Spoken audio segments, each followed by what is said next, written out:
ഏട്ടാ, ശരണ്യയുടെ വിളി പുറത്തു നിന്ന് കേട്ടതും രൂപേഷ് പെട്ടെന്ന് മുറിക്ക് പുറത്തിറങ്ങി. കാർത്തൂൻ്റെ നെഞ്ചിടിപ്പ് നിൽക്കുന്നില്ല. പലപ്പോഴായി അയാളിൽ നിന്നും ഇങ്ങനെയുള്ള അനുഭവങ്ങൾ അവൾക്ക് നേരിടേണ്ടി വന്നിട്ടുണ്ട്.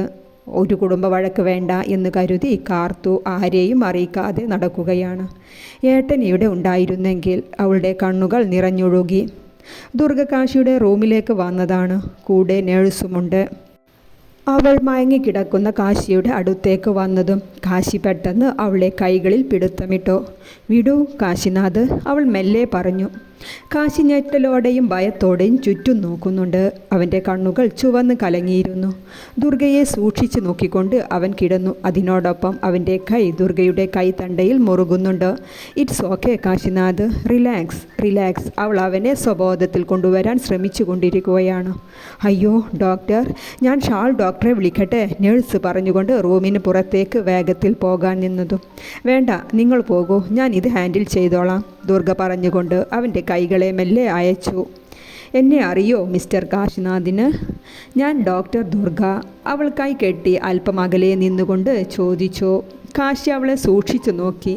ഇല്ല, ഒറ്റ ഉത്തരമായിരുന്നു. എങ്ങനെ ഇവിടെ വരെ എത്തി? അവൾ അങ്ങനെ നിന്നുകൊണ്ട് തന്നെ അടുത്ത ചോദ്യവും ചോദിച്ചു. അറിയില്ല എനിക്ക്, അവൻ പൊട്ടിച്ചിരിച്ചുകൊണ്ട് പറഞ്ഞു. പെട്ടെന്നാണ് ദുർഗ നിന്ന നിൽപ്പിൽ ചാടിക്കൊണ്ട് കാശിയുടെ ബെഡിലേക്ക് കയറിയിരുന്നത്. എന്താ എന്താ ഉണ്ടായേ? കാശി ആശ്ചര്യത്തോടെ ചോദിച്ചു. പാറ്റ, അവിടെ പാറ്റ, അവൾ ഭയത്തോടെ പറഞ്ഞു.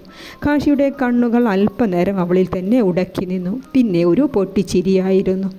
ദുർഗയുടെ ചുണ്ടൊന്ന് കൂർത്തു. ഇപ്പോൾ മനസ്സിലായി, ഈ കോക്രോച്ച് കാശിയേക്കാൾ ഡേഞ്ചറാണ് അല്ലേ? പറഞ്ഞുകൊണ്ട് അവൻ വീണ്ടും ചിരിച്ച് ബെഡിലേക്ക് മലർന്നു കിടന്നു. പോയി ചോദിക്ക്, നിന്നെ പറഞ്ഞു വിട്ട രഹസ്യ അന്വേഷകരോട് പോയി ചോദിക്ക്. ഞാൻ ആരെയും ഉപദ്രവിക്കാറില്ല. ആർക്കും ഒന്നും അറിയില്ല. പോയി പറയ്. അവൻ എന്തൊക്കെയോ പറഞ്ഞ് ഉറക്കെ ചിരിച്ചുകൊണ്ടിരിക്കുന്നു. ഡോക്ടർ വിളിച്ചിരുന്നോ? ചോദിച്ചുകൊണ്ട് ഒരു മെൽ സ്റ്റാഫ് അങ്ങോട്ട് വന്നു. അതെ, ഈ റൂം ക്ലീൻ ചെയ്യൂ, പാറ്റ ശല്യമുണ്ട്. അവൾ അതും പറഞ്ഞ് പുറത്തേക്ക് ഇറങ്ങി. ക്ലീൻ സ്റ്റാഫ് അവിടെയെല്ലാം വൃത്തിയാക്കുകയാണ്. കാശി അട്ടഹസിച്ചുകൊണ്ട് അയാളുടെ കഴുത്തിലേക്ക് കൈവെക്കാൻ നിന്നതും അയാൾ പേടിച്ചുകൊണ്ട് ബാക്കിലേക്ക് നിന്നു. കാശി മലർന്നു കിടന്ന് ഉറക്കെ ചിരിച്ചു കൊണ്ടിരിക്കുകയാണ്. ദിവസങ്ങൾ പലതു കഴിഞ്ഞു. കാശിയുടെ ട്രീറ്റ്മെൻറ്റ് ദുർഗയുടെ കീഴിലാണ്. ബ്രേക്ക്ഫാസ്റ്റ് കൊടുക്കാൻ പോയ സുഗുണനെ കാശി ഭയപ്പെടുത്തി ഓടിച്ചു കളഞ്ഞു. ഇത് കണ്ടുകൊണ്ടാണ് ദുർഗ അവൻ്റെ റൂമിലേക്ക് കയറിയത്. അവൻ കൈ കട്ട കൊണ്ട് ചുവരുകളിൽ വരച്ചുകൊണ്ടിരിക്കുകയാണ്. ദുർഗ കസേര നീക്കി അവൻ്റെ മുന്നിലേക്കിട്ട് അതിലേക്കിരുന്നു. എന്താ കാശിനാഥ്, എന്താ ചെയ്തത് താൻ? എന്തിനാണ് അവരെ ഭയപ്പെടുത്തിയത്? ചീത്ത സ്വഭാവമല്ലേ അത്? എന്നെ ഇവിടെ നിന്ന് പുറത്തിറക്ക്, എനിക്ക് പോകണം. എനിക്കൊരുപാട് ജോലിയുണ്ട് പോയിട്ട്. എന്നെ പുറത്തേക്ക് പറഞ്ഞയക്കൂ, കാശി ചുവരിലേക്ക് ചാരി നിലത്തിരുന്നു കൊണ്ട് പറയുകയാണ്. ഇവിടെ നിന്ന് പറഞ്ഞു വിടാം, പക്ഷേ അസുഖം പൂർണ്ണമായി ഭേദമായ ശേഷം. നോക്കട്ടെ, ഏത് രീതിയിലാണ് നിങ്ങൾ അസുഖം ഭേദമാക്കുന്നത് എന്ന്. ചില നേരത്തെ കാശിയുടെ സംസാരം ദുർഗയെ അമ്പരപ്പിക്കുന്നുണ്ട്. നിങ്ങളുടെ പേര് പറയൂ, അവൾ റൈറ്റിംഗ് ബോർഡിലേക്ക് എഴുതാനായി ചോദിച്ച് കാശിനാഥ് അവനെങ്ങോട്ടോ നോട്ടമിട്ടുകൊണ്ട് പറഞ്ഞു. അച്ഛൻ്റെ പേര് വെള്ളിയാർ നിലം സദാശിവൻ. അവൻ ആ ഇരുത്തത്തിൽ തന്നെ മറുപടി കൊടുത്തു. അമ്മ സുനന്ദ. നിങ്ങളുടെ പേര് പറയട്ടെ ഞാൻ? കാശി ചുണ്ടിൽ മിന്നി മാഞ്ഞ പുഞ്ചിരിയോടെ ചോദിച്ചു. പറയൂ. അവൻ്റെ മറുപടിക്കായി ദുർഗ ആകാംക്ഷയോടെ അവനെ നോക്കി. ദുർഗ, വലിയടത്ത് കൃഷ്ണൻ്റെ മൂത്ത മകൾ ഡോക്ടർ ദുർഗ, ജഗന്നാഥൻ കാർണവരുടെ കൊച്ചുമോൾ. അവൻ അവളുടെ കണ്ണിലേക്ക് തന്നെ നോക്കിക്കൊണ്ട് പറഞ്ഞു. ഈ സമയമാണ് അറ്റൻഡർ കാശിക്കുള്ള ഫുഡുമായി വരുന്നത്. കാശിയുടെ നോട്ടം പിന്നെ അവനിലേക്കായി. അയാൾ ഭയത്തോടെ അവൻ്റെ അടുത്തേക്ക് ഭക്ഷണം വെച്ചതും കാശി അട്ടഹസിച്ചുകൊണ്ട് അയാളുടെ കാലുകൾ വലിക്കാൻ നോക്കി. അയാൾ പെട്ടെന്ന് മാറിക്കളഞ്ഞു. താൻ പോകൂ, ദുർഗ ഗൗരവത്തിൽ കാശിയെ ഒന്ന് നോക്കി അയാളോടായി പറഞ്ഞു. അയാൾ വേഗം അവിടെ നിന്ന് പുറത്തേക്ക് പോയി. ഇവർക്കൊക്കെ എന്നെ ഭയമാണ് ഡോക്ടർ, കാശി ഉറക്കെ ചിരിച്ചുകൊണ്ട് തന്നെ പറഞ്ഞു. താൻ ഭക്ഷണം കഴിക്കൂ, ദുർഗ പറഞ്ഞ് ചെയറിൽ നിന്നും എഴുന്നേറ്റ് പോകാൻ നിന്നതും. ഒരു കാര്യം ചോദിക്കട്ടെ ഡോക്ടർ? കാശി വിഷാദ ഭാവത്തോടെ അവളെ നോക്കിക്കൊണ്ട് ചോദിക്കുകയാണ്. എൻ്റെ അപ്പച്ചിക്ക് സുഖാണോ? ആര്? ദുർഗ മനസ്സിലാവാത്ത പോലെ ചോദിച്ചു. എൻ്റെ അപ്പച്ചി അന്ന് എന്നെ വെള്ളി വെക്കാൻ സമ്മതിക്കാതെ എൻ്റെ മുന്നിൽ കയറി നിന്നില്ലേ, എൻ്റെ അപ്പച്ചി. അവൻ വിശദീകരിച്ചു കൊടുത്തു. സുഖമായിരിക്കുന്നു. ദുർഗക്ക് അവൻ്റെ സംസാരത്തിലെ മാറ്റങ്ങൾ അത്ഭുതത്തോടൊപ്പം സംശയവും ഉടലെടുക്കുന്നുണ്ട്. അവൾ അവനെ തന്നെ നോക്കി നിന്നു. കാശിയുടെ കണ്ണുകളും അവളുടെ മുഖത്ത് തന്നെ ആയിരുന്നു. ദുർഗ പെട്ടെന്ന് മുഖം തിരിച്ച് പുറത്തേക്ക് നടന്നു. ചേച്ചി, അനുവിൻ്റെ അച്ഛന് ഒരേ വാശി. ഇത്രയും കാത്തിരുന്നിട്ടും കാശിക്കൊരു മാറ്റവും കാണുന്നില്ലല്ലോ എന്നാണ് അദ്ദേഹം പറയുന്നത്. അയ്യോ, കാശിക്ക് നല്ല മാറ്റമുണ്ട്. ഡോക്ടർ നാസറിൻ്റെ ട്രീറ്റ്മെൻറ്റ് ഫലിക്കുന്നുണ്ട്. എന്നാലും ചേച്ചി, ഞങ്ങൾ അവനെ നേരിട്ട് കണ്ടിട്ട് മാസങ്ങളായില്ലേ.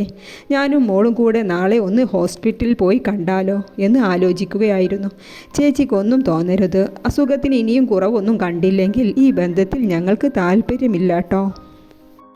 അനുപമയുടെ അമ്മ സംഗീതയുടെ തുറന്ന പറച്ചിൽ കേട്ടതും സുനന്ദ ഫോൺ പിടിച്ച് അങ്ങനെ ഇരുന്നു പോയി.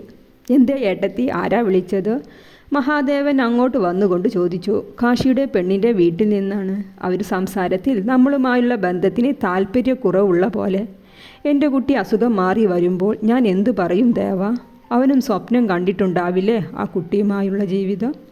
ഏട്ടത്തി വിഷമിക്കണല്ലേ, എല്ലാം ശരിയാകും. നാളെ അവർ ഹോസ്പിറ്റലിൽ വന്ന് കാശിയെ കാണുമെന്ന് പറയുന്നുണ്ട് ദേവാ. ഞാൻ നാസർ ഡോക്ടർക്ക് വിളിച്ച് വിവരം പറയട്ടെ.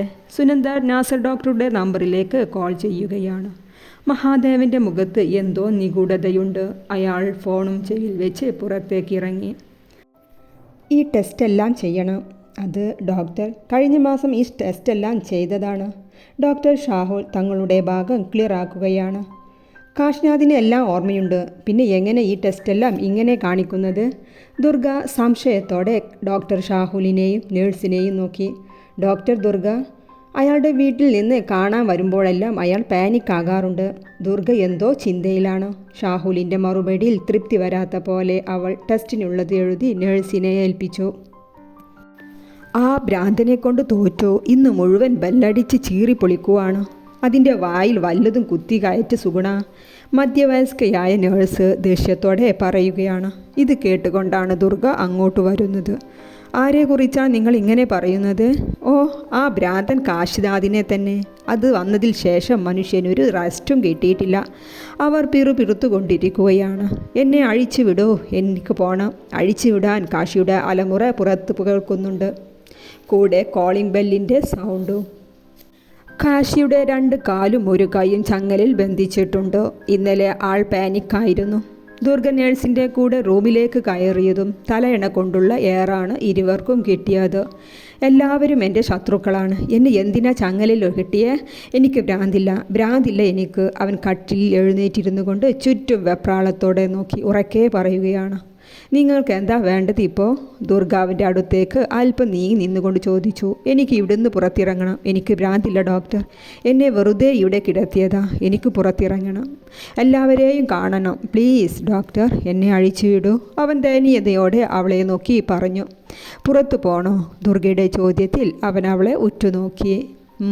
പിന്നെ മെല്ലെ ഒന്ന് മൂളി. ഗ്രൗണ്ടിലേക്ക് ഇറക്കാം, പക്ഷേ എനിക്ക് ഉറപ്പ് വേണം. പുറത്തു പോയാൽ ആരെയെങ്കിലും ഉപദ്രവിക്കോ? ഞാൻ ആരെയും ഉപദ്രവിക്കില്ല.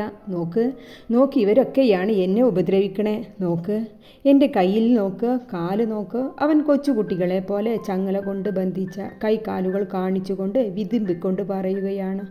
ദുർഗ ചങ്ങലയെല്ലാം അഴിച്ചു കൊടുത്തു. അവൻ്റെ കയ്യിലെയും കാലിലെയും ചുവന്ന അടയാളങ്ങളോടെയുള്ള മുറിവുകൾ മരുന്ന് വെച്ച് കെട്ടിക്കൊടുത്തു.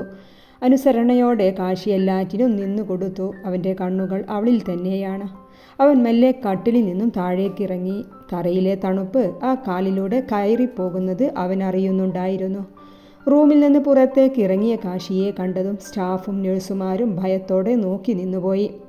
കാശി ഗ്രൗണ്ടിലിരുന്ന ചെയറിലേക്കിരുന്ന് തല ഉയർത്തി ചാരി കിടന്ന് ആകാശം നോക്കി അങ്ങനെ കിടന്നു.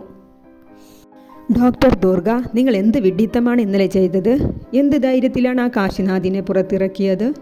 സോറി ഡോക്ടർ, മറ്റു പേഷ്യൻറ്റിനെയെല്ലാം സ്വതന്ത്രമായി വിടുമ്പോൾ എന്തുകൊണ്ട് കാശിനാഥിന് ഈ തടവറ? അയാളുടെ ബ്രെയിനിലെ എക്സ്റേ ഞാൻ സ്റ്റഡി ചെയ്തതാണ്. അതിനിതുവരെ ഒരു മാറ്റവും ഞാൻ കാണുന്നില്ല ഡോക്ടർ. അതുകൊണ്ടാണ് ടെസ്റ്റിന് എഴുതിയത്.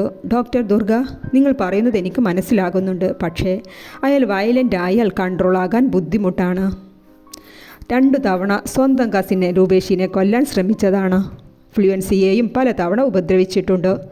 നിങ്ങൾ കരുതുന്ന പോലെ ഈസിയല്ല കാര്യങ്ങൾ.